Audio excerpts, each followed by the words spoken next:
noite. Boa noite. A graça e a paz do Senhor Jesus. Amém? Amém. Quem está preparado para estudar a palavra de Deus? Quem quer aprender daquilo que o Espírito tem para ensinar? Nós temos um professor maravilhoso que se chama Espírito Santo. O Senhor Jesus diz: eu vou para o Pai, mas enviarei o ajudador, também chamado de Consolador, porque ele consola, ele ajuda, ele ensina, ele faz lembrar, Ele é o teólogo dos teólogos, porque é ele que inspirou a palavra a ser escrita, e é ele também que abre os nossos entendimentos para compreender. Alguém certa vez disse que a palavra de Deus ela não tem que ser estudada, mas revelada pelo Espírito. De certa forma, nós entendemos que tudo isso é verdade, mas nós precisamos nos debruçar sim na palavra e permitir que o Espírito Santo fale conosco. E eu quero aqui apenas ler um texto de abertura, porque nós não vamos nos prender necessariamente nesse texto, entendendo que a pregação não é temática, ela é expositiva, textual. Nós vamos ler textos, vamos estudar textos, e se eu for dar um tema para esse estudo, para essa mensagem dessa noite, é Descobrindo a Verdade Oculta das Escrituras, ou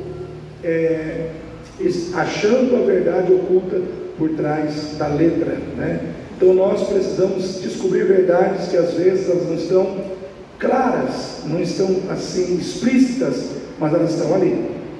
E nós precisamos descobrir essas verdades, entender essas verdades.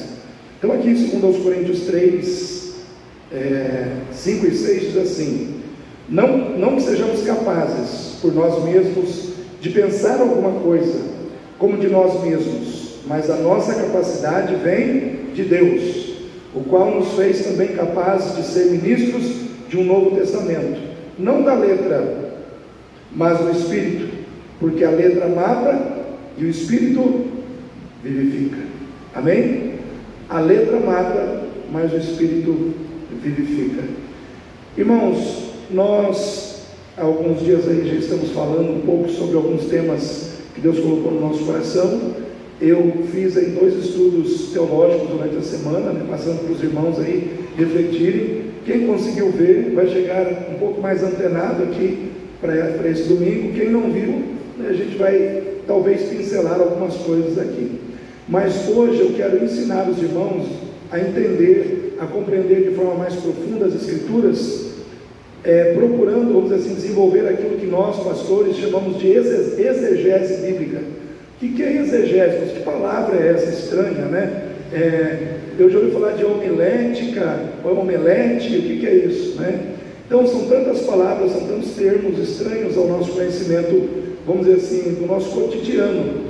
Mas a exegese nada mais é do que o estudo minucioso das Escrituras, onde você procura extrair toda a verdade que está por trás daquele texto, analisando gênero literário, gênero gramatical, crítica textual, crítica contextual, cultural, enfim, avaliando detalhe por detalhe por detalhe, para que você possa realmente entender na íntegra o que foi dito ali naquele momento.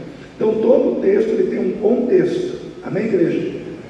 Vamos dizer assim, todo texto tem um contexto. Então a gente precisa entender o contexto do texto, porque existe uma verdade que é aplicada, vamos dizer assim, de forma atemporal e universal, ou seja, é uma verdade que está naquele texto, serve para nós hoje, vai servir para a igreja amanhã e assim por diante. Mas existe um contexto naquele momento, e a gente precisa entender qual é o contexto naquele momento que aquele texto foi escrito. Então tem muitas coisas que a gente precisa compreender. E eu quero nessa noite propor para a igreja, para nós descobrirmos a verdade oculta por trás de 3 situações. 3 situações. Por trás do legalismo religioso, por trás da má interpretação bíblica e por trás da associação de conceitos.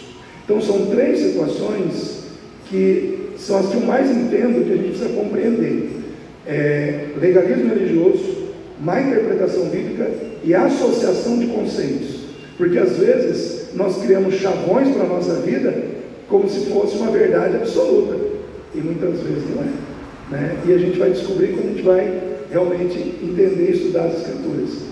Então, nós temos que descobrir a verdade de Deus por trás do legalismo religioso, essa primeira parte aqui da nossa mensagem, do nosso estudo dessa noite. Pastor, o que é legalismo? Legalismo é um termo usado para descrever uma pessoa que se apega profundamente ao cumprimento de leis, normas e regras, ao ponto de fazer disso a base de toda a sua espiritualidade, de toda a sua moralidade, e de modo que a pessoa, às vezes, por pensar dessa forma, ela acaba se tornando uma pessoa que sem perceber, ela obedece à letra, mas ela não consegue vivenciar a vida espiritual que está por trás daquela letra. Então, às vezes, eu digo assim, é mais fácil você ser um legalista do que você ser uma pessoa espiritual. Por quê? Porque o legalismo, ele se fundamenta naquilo que é explícito, naquilo que está na cara. Sabe aquilo que você olha assim e fala, mas está na cara, tá óbvio, é isso aqui. Então, aí a pessoa pula de cabeça, porque é algo que está claro, é algo que está explícito, aparentemente, dentro de uma lei, dentro de um conceito, dentro de uma norma, dentro de uma regra e dentro da própria Bíblia, né? E agora, o que é espiritual muitas vezes está oculto, está escondido, né, por trás daquilo que é explícito. Então o legalismo, ele te leva muitas vezes a viver por aquilo que é explícito, e aquilo que é explícito muitas vezes revela apenas a verdade da letra, ou a verdade intelectual da palavra, que está ali para trazer algo espiritual, para trazer um conceito espiritual, para trazer um propósito espiritual que está escondido, que está oculto. Então eu vejo assim que o legalismo ele é perigoso, porque ele pode te levar a achar que você está certo, quando na realidade você está errado. E é difícil você convencer alguém que está errado, de que ele está errado, quando ele tem certeza de que ele está certo. Tenta convencer alguém que acha que está certo, de que ele está errado, ou de que ela está errada. É a coisa mais difícil do mundo. Por isso, irmãos, que os religiosos da época, os saduceus, os fariseus, os doutores da lei, eles se perderam de uma maneira assim, que não teve como Jesus trabalhar no coração deles. E é interessante que eles eram as pessoas que mais estudavam o quê? A palavra. Se tinha alguém que tinha o dever de entender quem era Cristo antes de todo mundo, se tinha alguém que tinha o dever de ver Jesus, entender Ele como Messias antes de todo mundo, quem era, irmãos? Os doutores da lei, os fariseus, os saduceus, os religiosos. Porém, eles se tornaram os maiores perseguidores de Jesus. Por quê? Porque eles se entregaram a um legalismo religioso, e eles fizeram do cumprimento da lei, vamos dizer assim, o fundamento para que eles pudessem ter a aprovação de Deus, de modo que eles não conseguiram ver a graça de Deus.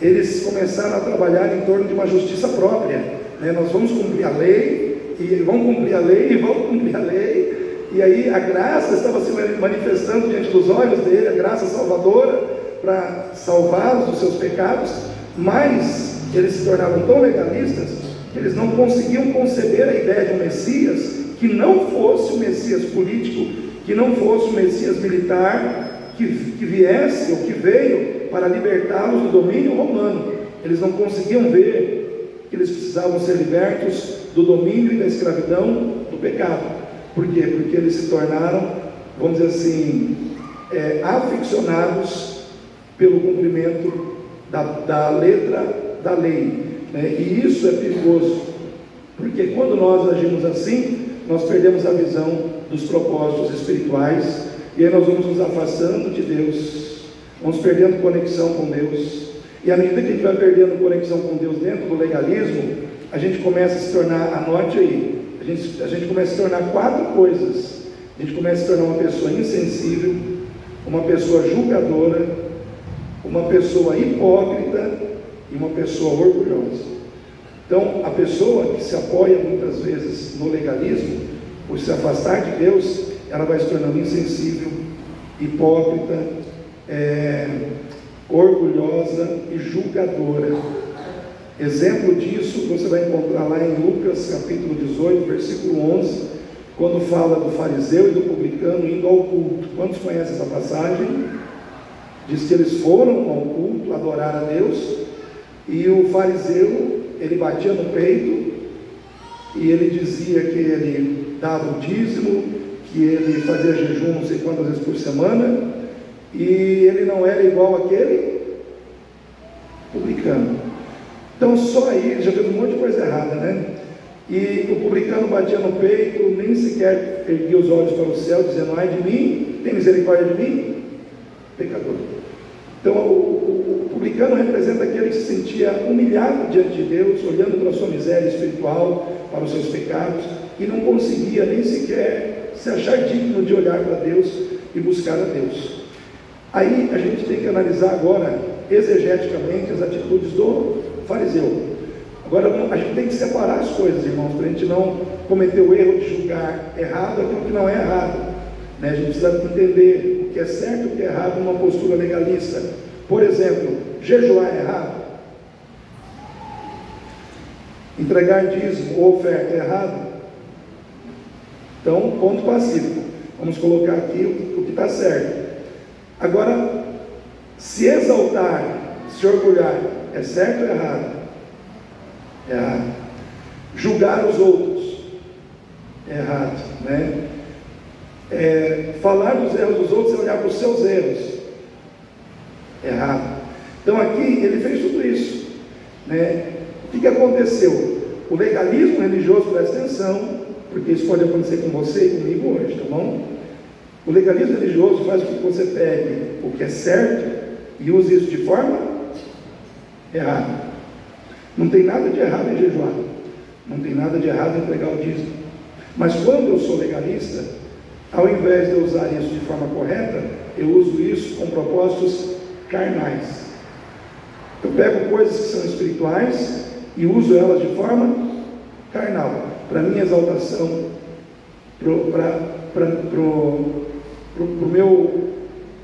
a exaltação do meu ego, para minha autopromoção, para diminuir os outros. Ou seja, então o legalismo, quando você caminha dentro do legalismo, você muitas vezes acaba cumprindo regras, cumprindo leis, cumprindo normas, e por estar desconectado de Deus, e por estar desconectado dos propósitos espirituais que estão por trás dessas leis ou dessas regras, você começa a fazer, vamos dizer assim, rituais espirituais, mas com motivações carnais, com motivações erradas, com motivações que não visam exaltar a Deus, mas exaltar a si próprio. Então, irmãos, eu estou fazendo uma analogia com vocês, para vocês conseguirem entender as verdades ocultas por trás dessas situações. Então, esse foi o trabalho de Jesus com os religiosos. Por exemplo, quando Jesus veio, ele começou a trabalhar muito com os religiosos nesse sentido, procurando confrontá-los com a lei, para que eles pudessem compreender que eles estavam vivendo a letra da lei, mas sem viver o espírito da lei. Então a lei dizia assim: não adulterarás. Concorda comigo, irmãos? Isso é lei, não adulterarás. Então a lei dizia assim para o fariseu e para o religioso: ninguém pode te chamar de adúltero se você não consumar o ato com a pessoa com quem você adulterou. Ninguém pode te chamar de adúltero se você não consumar o ato do adultério. Amém, irmãos? Só que lá em Mateus 5:28, Jesus diz assim: qualquer um que olhar para uma mulher e em seu coração a desejar, já cometeu. E aí? E aí? A lei estava dizendo uma coisa, só que Jesus veio e colocou isso, vamos dizer assim, amplificou essa realidade para uma realidade interior. Porque o que nós estamos tentando, eu estou tentando dizer para os irmãos aqui é o seguinte: que a lei trata do que é explícito, Muitas vezes a espiritualidade trata do que é o culto. Você consegue ver o coração das pessoas? Você consegue ver alguém que está pensando em adulterar? Você não consegue, né, irmão? Eu também não tenho essa capacidade. Só que Jesus estava dizendo: aquilo que os homens não veem, Deus vê. Aquilo que os homens não veem, religiosos, vocês que se gabam e falam assim: estou cumprindo a lei em relação ao adultério, eu não sou adúltero, porque eu nunca consumei o ato do adultério com ninguém. Mas e quando você fica pensando na fulana? E na ciclana?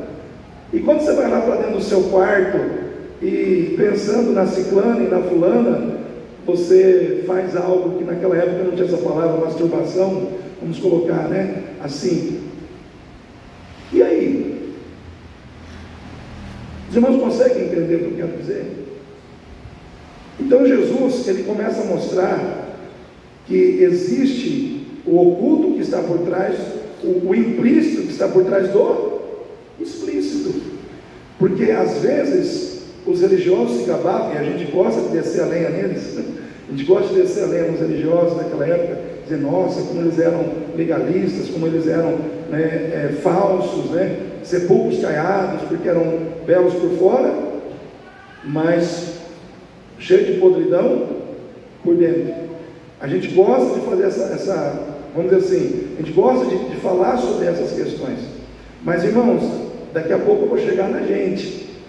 Então, espera que vai chegar o nosso momento.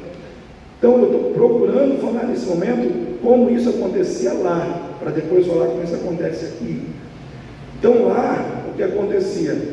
Eles olhavam para a lei e falavam: está explícito, não adulterarás, é isso, então não estou adulterando. Os irmãos conseguem entender? Só que Jesus falou: adultério não é só isso. E uma vez conversando com alguém sobre isso, essa pessoa falou: mas pastor, e aí? Como é que faz? Se a gente pensou, idealizou, mentalizou, como é que faz? Eu adulterei, como é que faz agora? Não, eu falei: irmão, fica tranquilo. O que acontece no coração, que só você e Deus sabe, você tem que resolver com Deus. Mas você tem que resolver com Deus.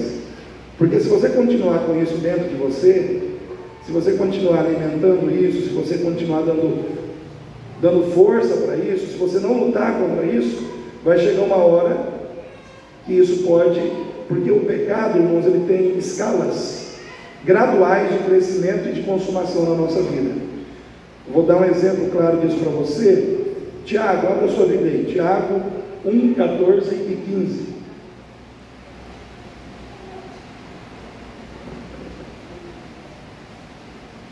Tiago 1, 14 e 15.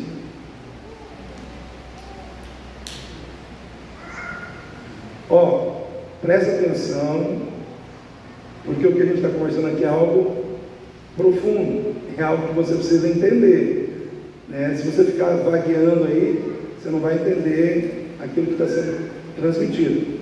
Então diz assim, olha só, na minha versão está assim: mas cada um é tentado quando atraído e engodado pela sua própria concupiscência. Versículo 15: depois, havendo a concupiscência concebido, dá luz o quê? E o pecado sendo consumado, gera morte. Então, olha só, nada começa de fora para dentro, começa de dentro para fora.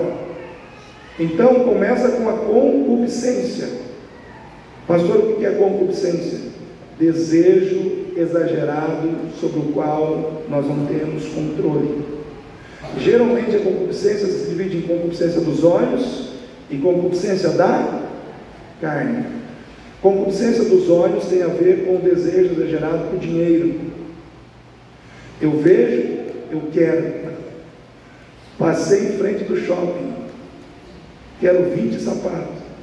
Não tem, o cartão não dá, não quero nem saber, eu quero, né? Desejo exagerado por aquilo que eu vejo, né? Coisas materiais, bens, sei lá, né? Com quem Deus está falando aí. Mas concupiscência da carne, desejo exagerado por sexo, sexualidade. é aí onde muita gente tem caído, né? Então tudo começa na concupiscência. Cada um é tentado aonde? Na sua concupiscência. Ou você quer demais dinheiro, ou você quer demais sexo. Em alguma dessas situações sempre existe uma tentação de conduzindo ao erro. E aí o que acontece? Quando a concupiscência você vai dando força para ela gera o pecado. E quando o pecado é consumado, ele gera a morte. Então, o adultério é assim. É isso que Jesus quis dizer. Você não adulterou ainda, mas isso já está acontecendo no seu coração. Então, cabe a você vigiar e resolver essa questão, porque você está vivendo só no que é explícito, mas você não está olhando para aquilo que está implícito, para aquilo que está lá dentro. Por exemplo, irmãos, a lei diz: não matarás. Sim ou não? Não matarás. Não sou um assassino, porque eu nunca matei ninguém. Mas aí você vai lá em 1 João 3,15, diz assim: qualquer que odeie o seu irmão é homicida. Você não precisa matar, você só precisa odiar. Porque se você odeia alguém, independente daquela pessoa estar viva, no seu coração você já matou ela. Então, essas questões é que nós, como cristãos, temos que trazer para a nossa vida hoje, né? Nós temos que procurar olhar para a palavra de Deus e entender que não existe somente uma verdade explícita, existe uma verdade implícita que nós precisamos trazer também para a nossa vida como responsabilidade de vivermos aquilo, né? Eu não posso viver só a letra, porque a Bíblia diz: a letra mata, mas o Espírito vivifica. Se você viver só na letra, a tendência é você morrer espiritualmente. Mas se você, através da letra, viver no Espírito, você vai ter vida. E hoje, em muitas igrejas, tem muita gente vivendo na letra. Tem muita gente que está vivendo na letra. Aí eu perguntas. Legalismo o termo era muito usado, porque as pessoas faziam uma associação da palavra legalismo com a palavra lei, né? Mas só que não é porque nós não temos uma lei na graça que nós não podemos ser legalistas na graça. Os irmãos concordam? É possível ou não é possível sermos legalistas debaixo da graça, irmãos? Quem concorda, levanta a mão. E eu vou provar isso para você, né? Nessa noite. Podemos viver um legalismo debaixo da graça. Eu vou pegar um texto que ele é cheio de graça, né? Parece que não tem lei nenhuma nele, totalmente desprovido de lei. É aqui que entra, vamos dizer assim, um pouco mais de cuidado e de estudo para a gente entender o texto. 2 Coríntios 9:7 é um texto que é muito usado, até mesmo por determinados grupos que afirmam que o dízimo não precisa ser entregue hoje, né? Que a gente deve viver apenas de ofertas voluntárias. Se fosse assim, vamos supor que não houvesse dízimo, só ofertas voluntárias mesmo. Aqui, vamos lá,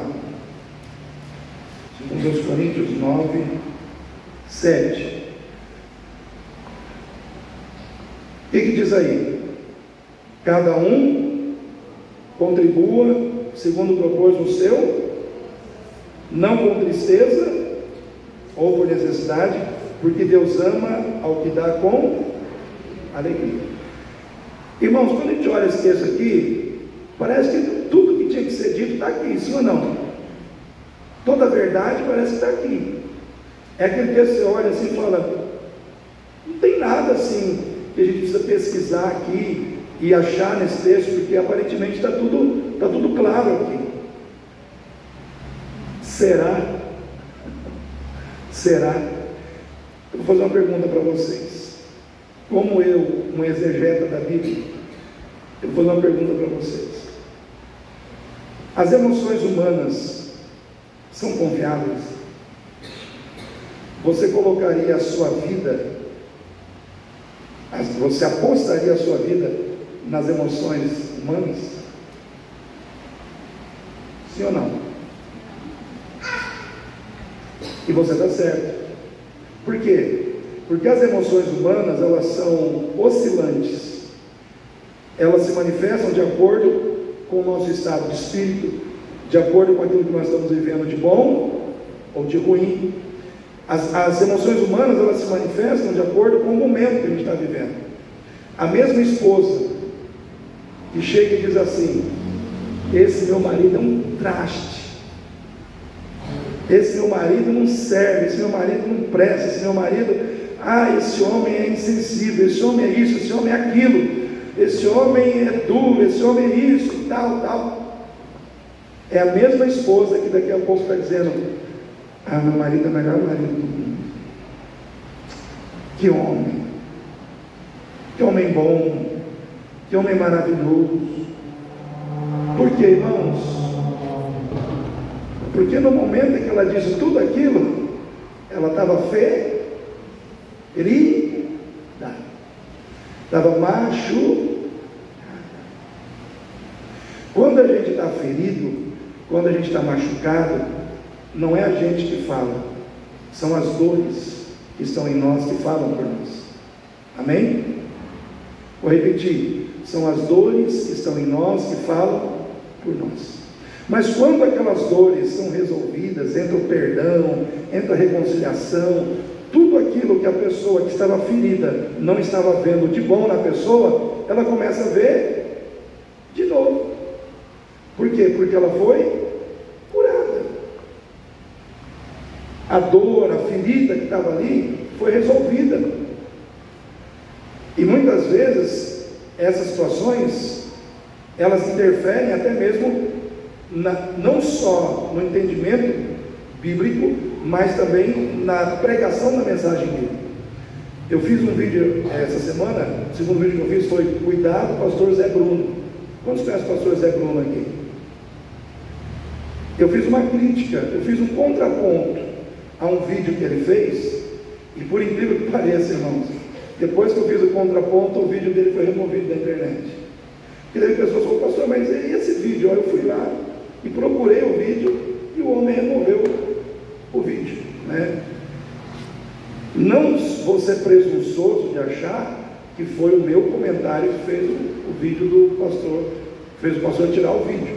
Eu acredito, é um pensamento meu, eu acredito que outros pastores, amigos, próximos, devem ter dado um toque, né? Falou: pastor, tira esse vídeo aí, esse vídeo aí não ficou legal, né?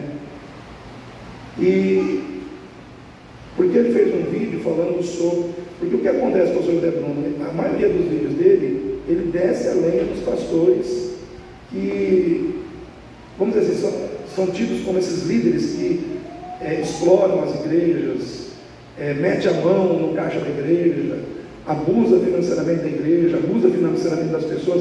Parece que ele quer que a voz dele ecoe como uma voz de protesto contra os maus líderes desse tempo. Não sou contra isso. Eu acredito que o mau líder tem que ser denunciado, tem que ser exposto, tem que ser... O problema é quando, em torno dessa situação, você começa a permitir que a sua dor, às vezes, fale mais alto do que a sua sensatez, ou do que o Espírito Santo. Porque aí você começa a trazer uma mensagem parcial.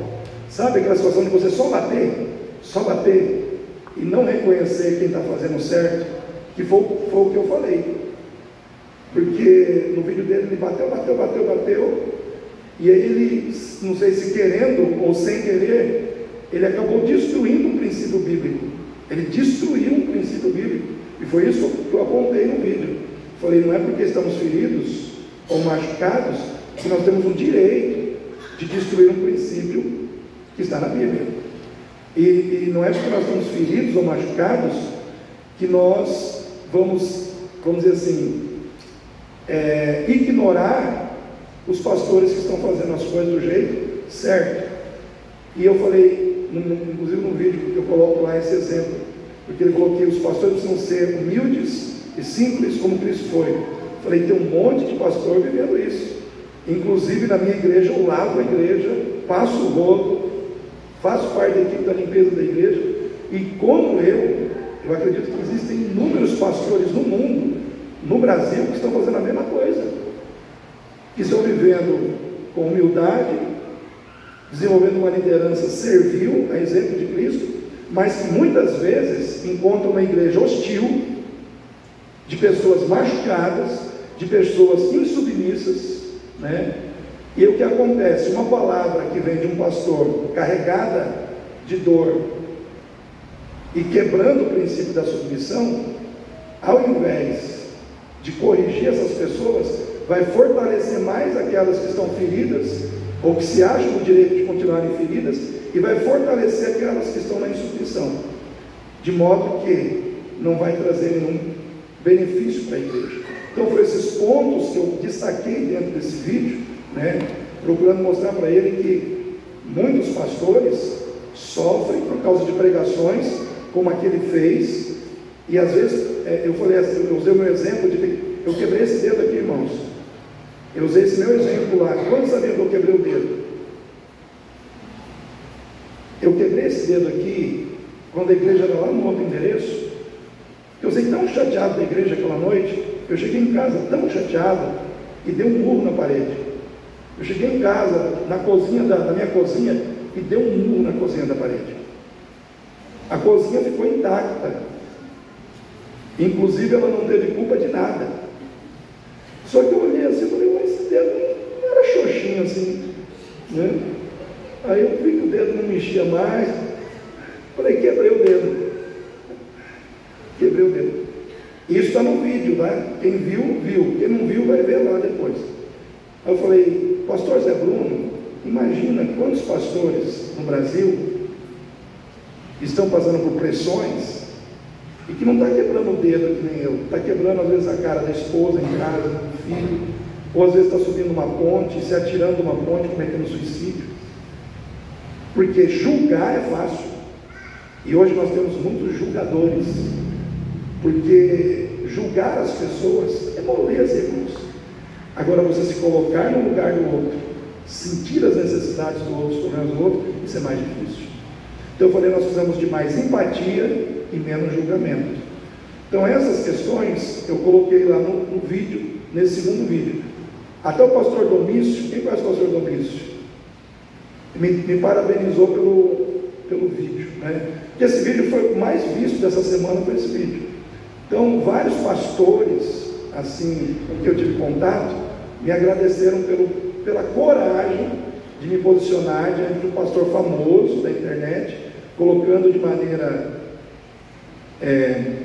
imparcial, de maneira clara, objetiva, o que a Bíblia diz, né? o que a Bíblia comenta, o que a Bíblia ensina sobre liderança, né?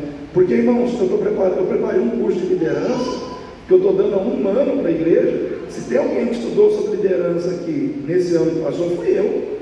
Então, quando um pastor chega na internet e destrói o conceito de liderança dentro da igreja, ele me atinge profundamente, porque só eu sei o tempo que eu passei preparando a apostila para poder ensinar sobre esse tema na igreja.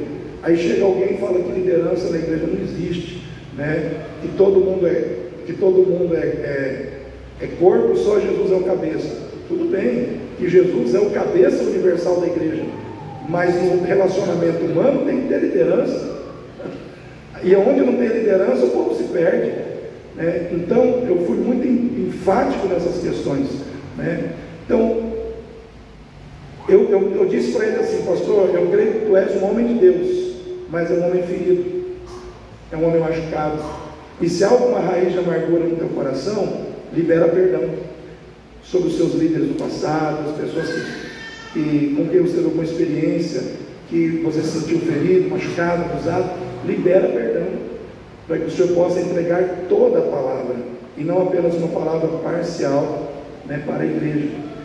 Então, queridos, feridos, a gente não pensa direito. Fala para o seu irmão aí, ferido, você não pensa direito. Então, essa alegria aqui do texto, vamos voltar para o texto.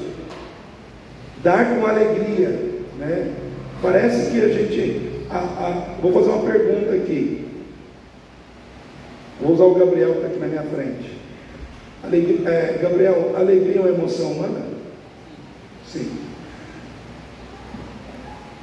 Isadora, toda alegria que a gente manifesta está de acordo com a vontade de Deus? Nem sempre. Por isso, a gente que faz exegese, a gente tem que analisar essas coisas. Que tipo de alegria é essa? Porque às vezes, irmãos, existem, por exemplo, existe a alegria de uma pessoa em puxar o tapete da outra? Tem gente que fica alegre quando puxa o tapete de alguém? Tem gente que fica alegre quando alguém que ela não gosta se dá mal em alguma situação? Tem ou não tem? Essa alegria vem de Deus? Não vem. Então, quando você vai analisar um texto, você tem que analisar o contexto emocional das emoções que são expostas no texto. Você sabia disso? Até as emoções que são expostas no texto têm o seu contexto. Então, por exemplo, talvez alguém pergunte, mas pastor, o senhor tem algum texto bíblico para dizer para nós da onde o senhor tirou essa ideia de que as emoções precisam ser analisadas, avaliadas de acordo com a vontade de Deus? Eu tenho. Abra sua Bíblia em 2 Coríntios 7, 10. 2 Coríntios 7, 10.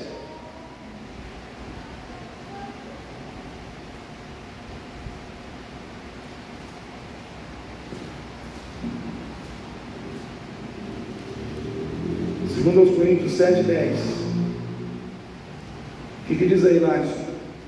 Porque a tristeza, segundo Deus, produz arrependimento para a salvação, e ninguém traz pesar, mas a tristeza do mundo produz morte. Qual é a emoção humana que está em evidência nesse texto, igreja? Lá naquele texto era alegria, e aqui agora é tristeza. Aí está dizendo que a tristeza, segundo quem? Deus. Opera o quê? Arrependimento. E a tristeza segundo o mundo? Morte. Então existe a tristeza que vem de Deus, e existe a tristeza que vem do mundo. Assim funciona com todas as emoções humanas, irmãos. Existe a alegria que vem de Deus, a alegria que vem do mundo. Existe a tristeza que vem de Deus, a alegria que vem do mundo. Então, usando esse texto aqui, para a gente entender o legalismo do texto, vamos imaginar que você é um cristão, e aí você olha para o texto e diz, Deus está mandando eu dar segundo o que eu querer no meu coração, porque Ele ama quem dá com alegria. Aí você tem condição de dar uma oferta que demonstra generosidade, que demonstra compromisso com o reino de Deus. Aí você dá uma ofertazinha lá, que é mais uma esmola, que demonstra mais o quê? A sua avareza. Mas você deu com alegria, porque a alegria que você está vivendo é a alegria de entender que os recursos que você queria ter no teu bolso estão lá no teu bolso. Então é alegria, você está sentindo alegria. Os irmãos estão entendendo o que eu estou dizendo? Tem alegria ou não tem? Mas é uma alegria que revela o que? A sua avareza. Aí eu pergunto para os irmãos, essa alegria é essa alegria do contexto do texto? Não é, irmãos. Não é. Então não é tudo que a gente vê de forma explícita. Ah não, eu fiz o que está no texto. O texto manda desse jeito, eu fiz do jeito que o texto está mandando, então eu estou bem na fita. Não, irmão. Você tem que analisar o que está por trás das suas atitudes. Porque, lembra que nós falamos? O legalismo está em você cumprir uma regra explícita, mas você tem que ver o que está implícito por trás, né? E o que está implícito por trás? É a generosidade, é a fidelidade, é o compromisso com a obra de Deus. Se nós fôssemos pegar hoje Mateus 23, contextualizando para os dias atuais, onde Jesus trata da hipocrisia dos religiosos daquela época,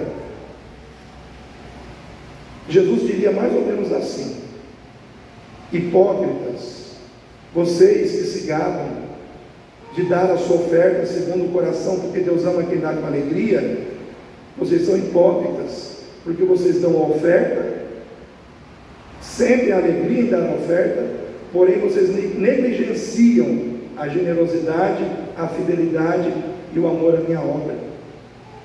Hipócritas, vocês que dizem que vocês são espirituais porque vão ao culto, mas vocês vão ao culto e ficam no celular. Vocês vão ao culto e ficam passeando de um lado para o outro, vai tomar água, vai aos banheiros. Hipócrita, você não está ali me cultuando, você estaria apenas cumprindo uma tabela, você estaria apenas cumprindo um ritual, você não está vivendo o que você diz que vive. Hipócrita, você se tornou um legalista, porque você cumpre uma regra, mas essa regra está vazia dos valores espirituais que fundamentam, que dão peso, que tornam realmente aceita as suas atitudes.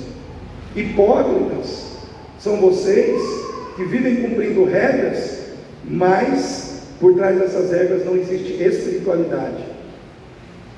Então hoje, eu estou trazendo um legalista para hoje, porque tem muito crente legalista na igreja hoje. Não, eu fiz a minha parte, eu vim no culto, mas nem prestou atenção no culto, nem ouviu a palavra, não adorou a Deus, né?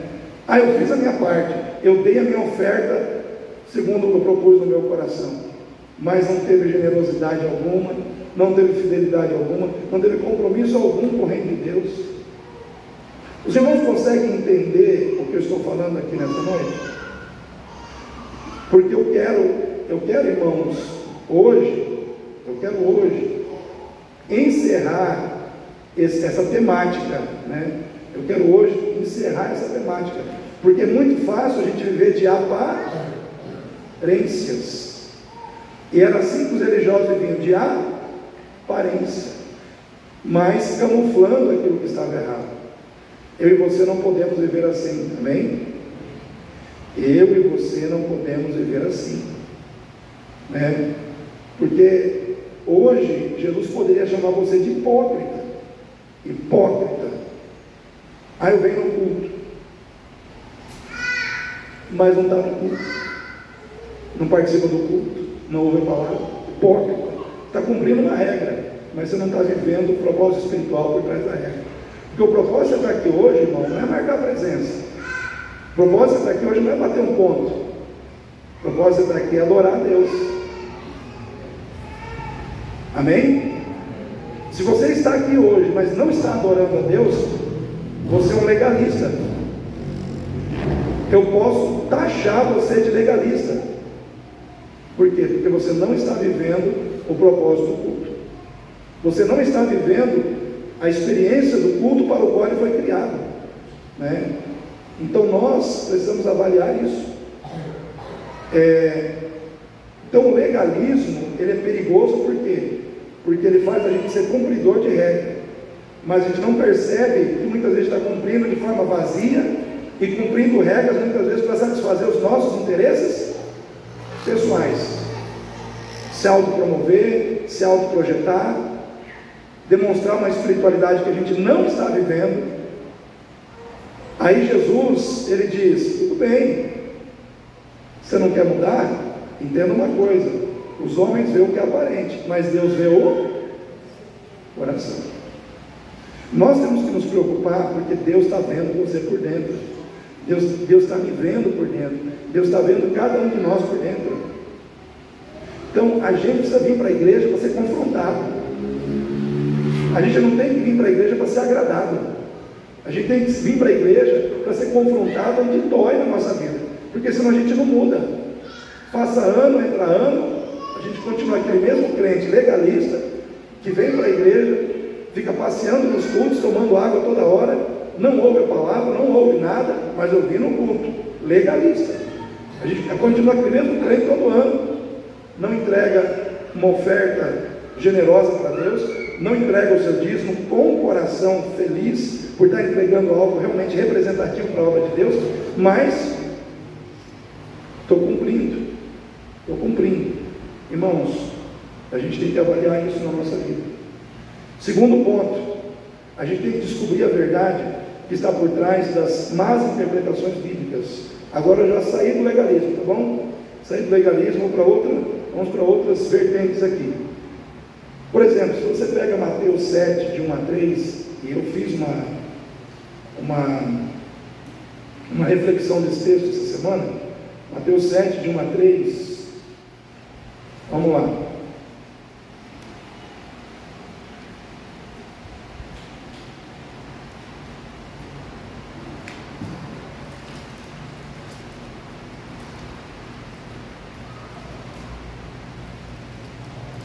Mateus 7, de 1 a 3. Diz assim: não julgueis, para que não sejais julgados, porque com o juízo com que julgardes, sereis julgados, e com a mesma medida com que tiverdes medido, vos tornarão a medir. E por que reparas tu no argueiro que está no olho do teu irmão, e não vê a trave que está no teu olho? Ok, análise exegética do texto, igreja. Vou pensar que vocês todos são seminaristas aqui hoje.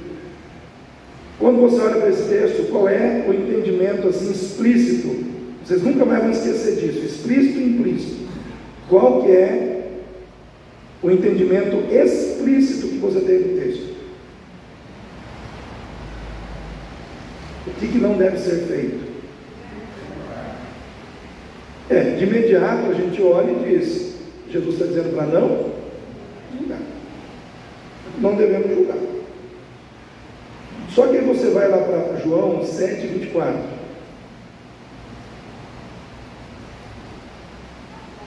Vamos caminhar um pouco na palavra aí. Eu ainda tenho mais um tópico aí, e o tempo está passando. João 7, 24.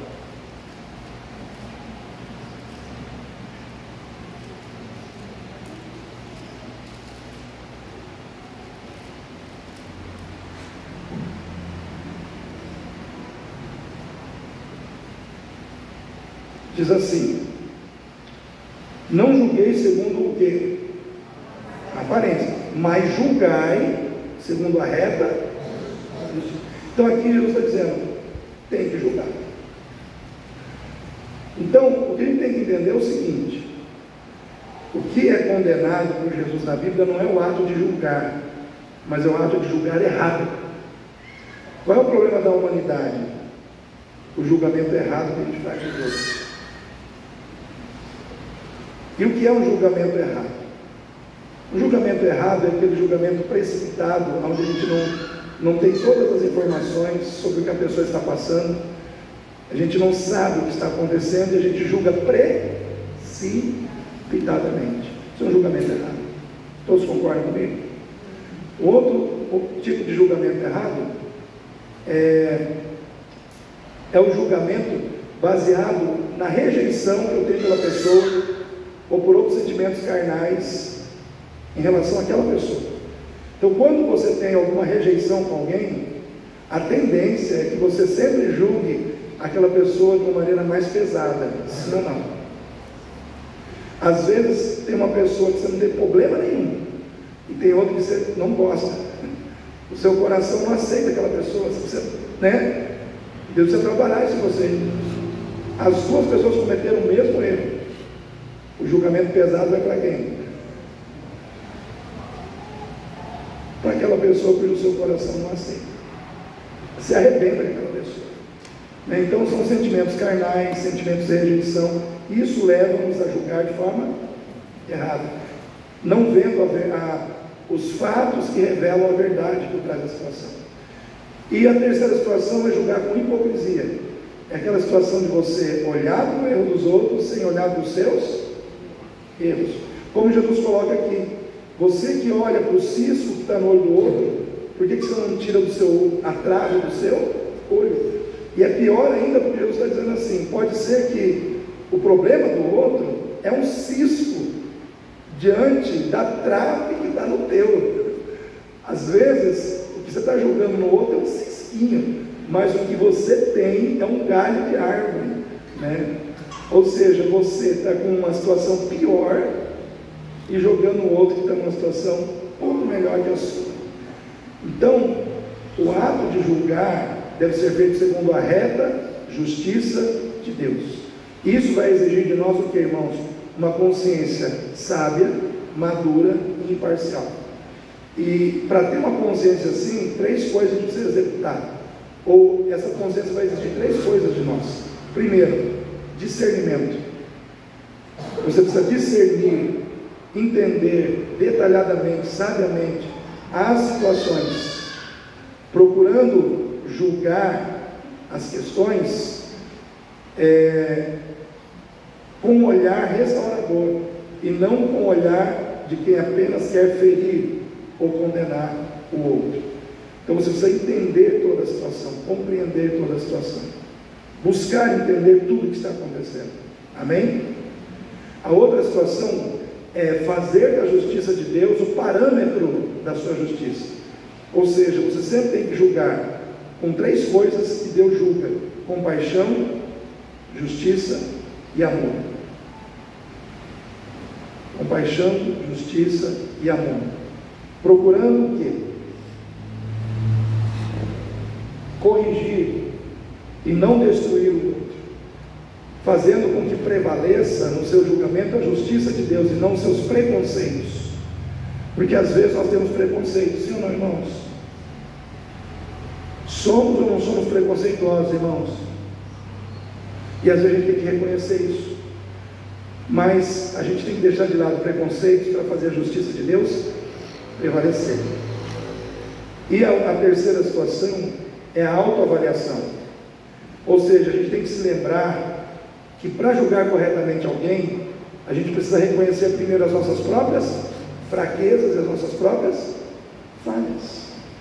Assim a gente não vai focar na hipocrisia de ver só os erros alheios, ignorando os nossos próprios erros. Então isso é interpretar o texto de forma correta.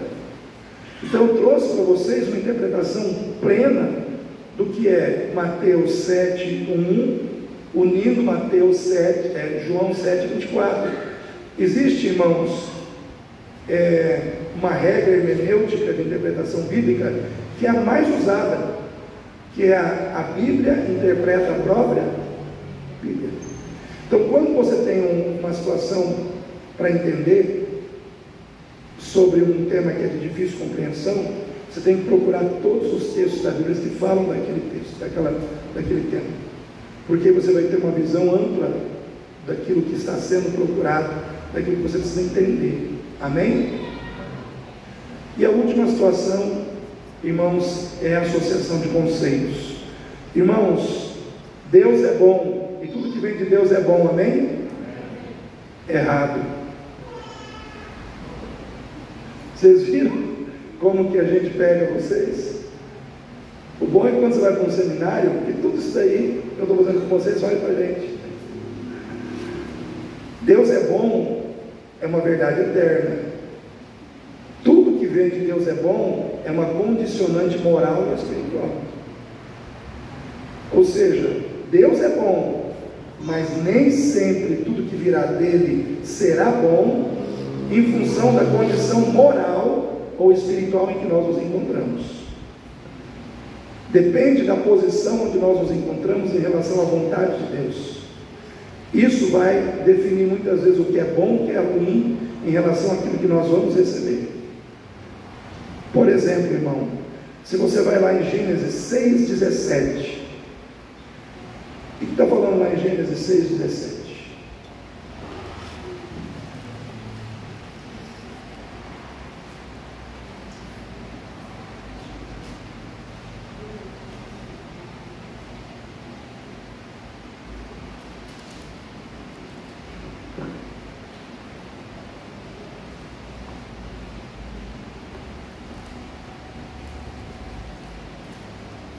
Olha só, porque eis que trago um dilúvio de água sobre a terra, para desfazer toda a carne, em que há espírito de vida debaixo dos céus.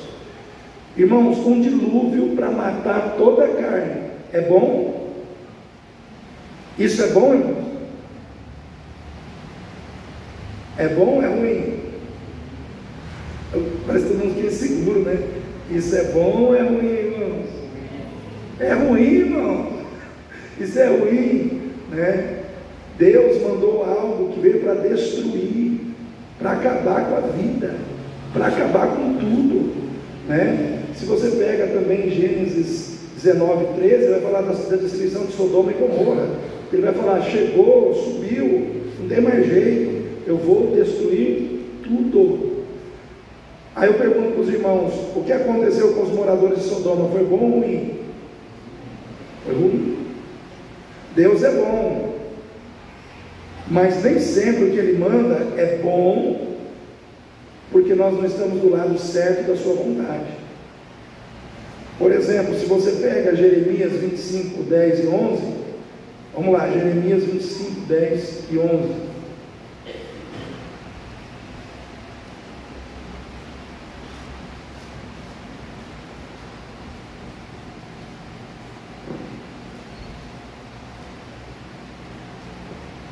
Jeremias 25.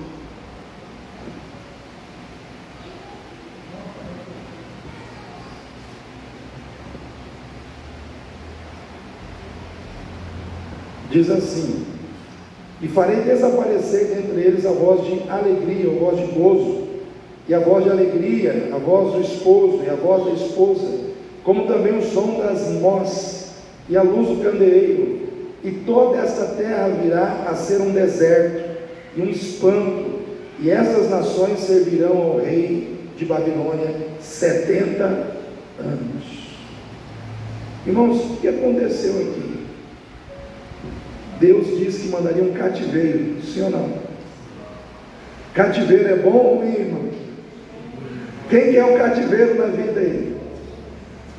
Está amarrado, está destruído, né? Irmãos, às vezes a gente tem uma ideia poética de cativeiro. Às vezes a gente pensa assim, a gente tem uma ideia super poética, que chegou lá, o rei da Babilônia com o seu exército falou: mão para cima. Todo mundo de mãos para cima, muito bem, se rendam. Agora peguem as suas crianças e vamos tudo em cativeiro da Babilônia. As pessoas às vezes têm uma ideia poética de que foi tudo assim, tranquilo, né? Chegou lá um exército, mandou todo mundo levantar a mão, as criancinhas levantaram, os pais pegaram e foram todo mundo de mão dada para viver um cativeiro. Irmãos, o exército da Babilônia chegou lá e matou muita gente. Muitas mães ficaram sem seus filhos, muitas esposas ficaram sem seus maridos. O exército babilônico era terrível, eles matavam de forma cruel, eles rasgavam no meio a pessoa, a barriga de ponta a ponta. Os assírios, eles tinham o costume de furar os olhos dos comandantes e dos reis que eles dominavam. Eles judiavam, eles castigavam. E toda essa situação da Babilônia vir sobre Israel foi permitida e não foi só permitida, não, foi determinada. Deus falou: vai, o rei da Babilônia vai, Nabucodonosor vai, e vai fazer tudo isso acontecer. E eu fico olhando, irmãos, para tudo que está acontecendo à nossa volta hoje, essas catástrofes, né? Eu fico observando essas situações. A gente não quer que ninguém morra, a gente não quer que nenhuma casa seja destruída, mas nós temos que entender muitas vezes o que Deus quer falar. O último texto que eu quero que vocês leiam é Isaías 45, 7. Isaías 45, 7. Olha só: eu formo a luz e crio as trevas, eu faço a paz, eu crio o mal. Eu, o Senhor, faço todas estas coisas. Irmãos, vários teólogos deram um nó na cabeça deles quando se confrontaram com essa frase aqui. Deus diz: eu crio o mal. E aí o povo ficou: mas nossa, Deus criou o mal, que mal é esse? Que contexto de mal é esse? Que mal que Deus criou? Irmãos, nós temos que entender aqui o contexto. Por isso eu falo, entender o contexto do texto. O mal que está sendo colocado aqui é o mal físico, que se manifesta através de calamidades, de tragédias, de guerras.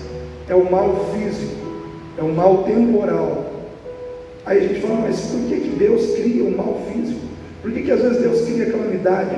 Por que às vezes Deus cria o mal que nos atinge, que nos faz perder coisas? A resposta é simples, irmãos.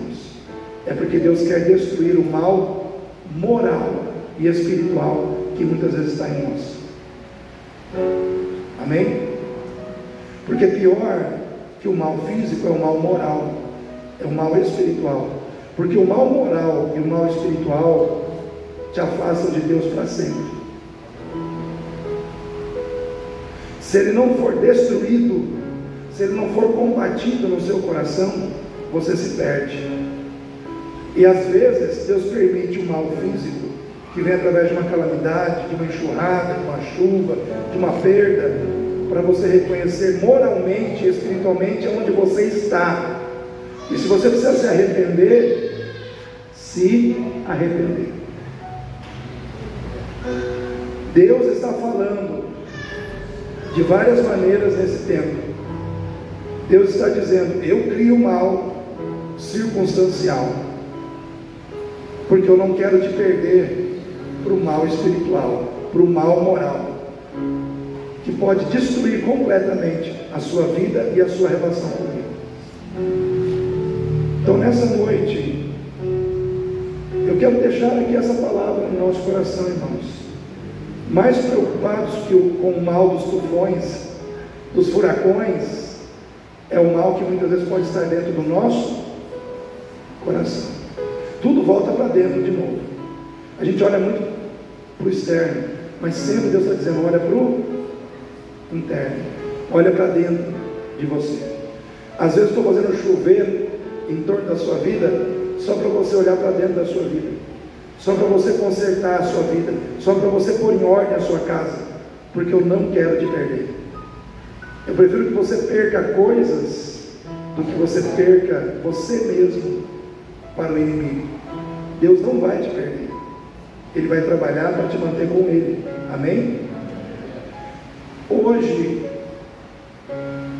com certeza Deus trouxe para você a visão de como descobrir verdades espirituais que não são claras, mas que podem ser descobertas se nós buscarmos a Deus, se nós estudarmos a palavra. E eu quero deixar aí essa palavra de despertamento, de confronto no teu coração. Eu quero que você saia daqui com a pulguinha atrás da orelha, né? Pensando na sua vida, pensando em acertar as coisas com Deus. Porque, irmãos, se a gente não acertar as coisas com Deus, a gente não vai se acertar com as pessoas. Quem tem problema com Deus vai ter problema com pessoas. Quem tem problema com Deus vai ter problema com seu parceiro. Quem tem problema com Deus vai ter problema com seu pastor. Quem tem problema com Deus vai ter problema com seu cônjuge. Quem tem problema com Deus vai ter problema com seu líder ou com os seus liderados. Quem tem problema com Deus vai ter problema com outras pessoas. Então é hora de nós vencermos primeiro o legalismo, amém, irmãos? Os irmãos entenderam o que é o legalismo debaixo da graça? É hora de nós vencermos essa questão de interpretarmos textos de forma errada. E é hora de nós entendermos, irmãos, que não podemos fazer associações de coisas e fazermos isso um chavão na nossa vida. Deus é bom, tudo que vem de Deus é bom. Não, Deus é bom, mas o que vem de bom dele depende de eu estar com Ele, de eu servir a Ele, de eu ter uma vida no altar dele. Aí eu vou viver o bom de Deus. A vontade de Deus é boa, agradável e perfeita, amém? Mas eu tenho que estar vivendo debaixo dela. Então que nessa noite você receba essa palavra no seu coração. Vamos ficar em pé nesse momento, para que nós possamos orar.